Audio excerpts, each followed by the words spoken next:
My name is Kevin Villa. I was 8 when I lost my mom, Yamel.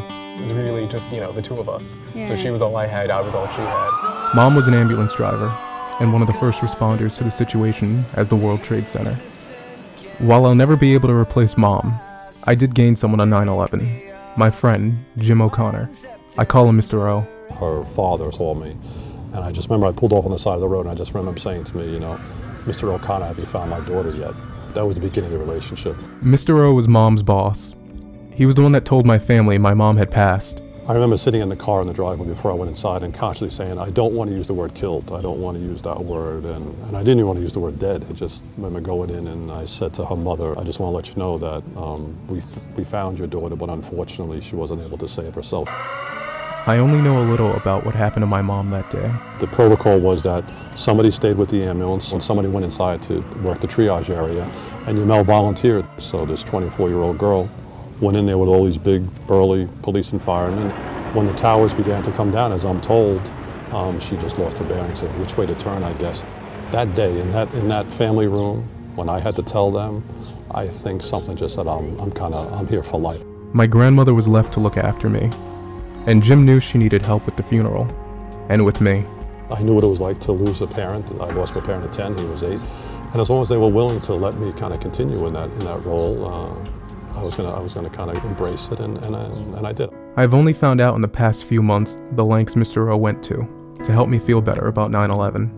I decided that on my way to the funeral, I would stop at Bill Clinton's house. And I went to his house, and I got stopped by Secret Service. And I told them who I was, and I did a very quick, I had an employee, Yamel Marino, she was killed, she has an 8-year-old son.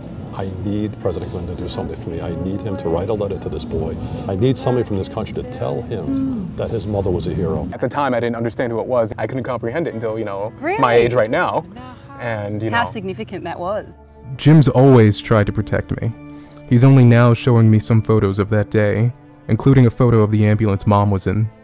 And I think this brings it home to his mother's company. These were his mother's friends and people that work with his mother and things like that. Do you remember her voice? No, that's the only thing I'm sad I can't really remember. Aside from maybe a few videotapes of when she was a teenager, but not my mother as I remember her. The promise I made to myself was that she would never be forgotten. I'm told that 50% of 9/11 children showed signs of anxiety disorders in years to follow. A third suffered post-traumatic stress, but I'm not sure I felt that yet.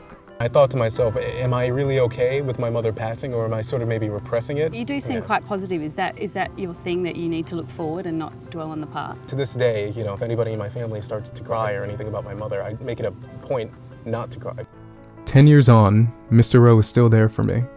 He tells me when to buckle down with my studies, and still takes me to Yankee games like he did in the weeks after Mom died.